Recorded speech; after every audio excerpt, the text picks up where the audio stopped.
What is Xianxia? Why do we love it, and why is it addictive? So let's take it one step at a time. What is Xianxia? It is a, and this is straight from Wikipedia, and I'll expand on it a little bit. It is a type of Chinese martial arts novel genre developed within the Wuxia genre that's heavily influenced by Taoism and Buddhism.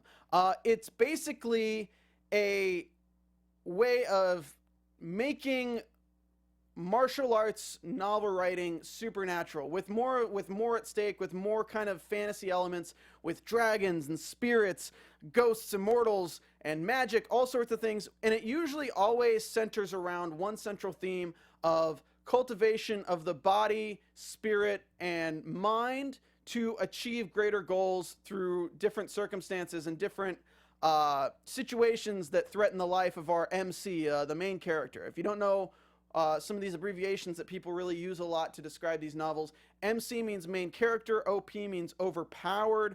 There's a lot of those things like that. There's a lot of novels out there.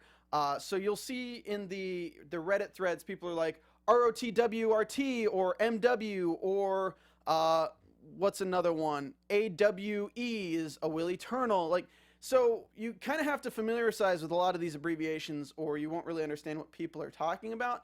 But it's pretty easy to do so by just looking through a lot of the novels that are out there. But I really like Xianxia because it's just very addictive. But to talk about why I like it, it's because there's so many satisfying moments. If I had to tell you why I enjoy it, it's the same reason I like Dragon Ball Z, right? Dragon Ball Z is an anime that takes a lot of the same kind of themes from Wuxia and Xianxia. Like, it has a lot of the same elements of, you know, a main villain of the time growing past your limits to defeat that main villain through training and through different things that have to do with more than just your physical state, but your mental state. And then kind of the battles within are really fun. Xianxia has a great way of doing that as well. So it's preying upon my childhood love of Dragon Ball Z in a way, because as an American, that's what I got introduced to, the whole supernatural anime function. But it kind of fills that void that I had in my life, because I'm not a big fan of Dragon Ball Super, but I started reading these, and it's just so addictive. And why is it addictive? That's our third question for the side quest. One word, everybody: cliffhangers.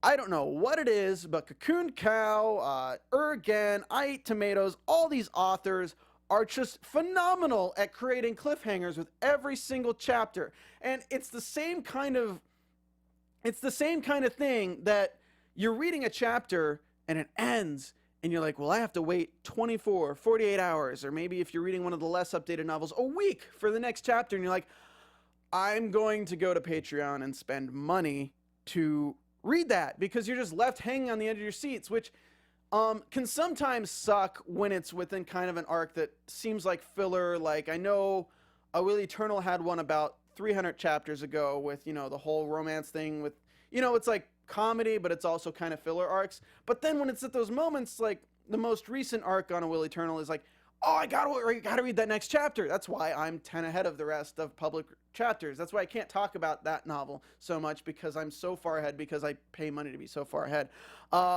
Martial World's another one that I was like, oh man, this is just really intense. I want to read the next 2 chapters and don't have to wait. So I throw $5 at the Patreon. So every day I'm 2 chapters ahead of the public releases. So it's really fun, because the cliffhangers just always get you. They always get you. And the writers are just so good at them. So I think if I was to say why we're addicted to it, it's for the satisfying moments, which come from these themes we're going to be talking about in our main topic today. But it's also just the cliffhangers after cliffhanger after cliffhanger that I just, for some reason, I never get tired of. I'll watch it on TV and I'll be so annoyed, but I'll read it in one of these novels and I'll be like, oh man, I can't wait.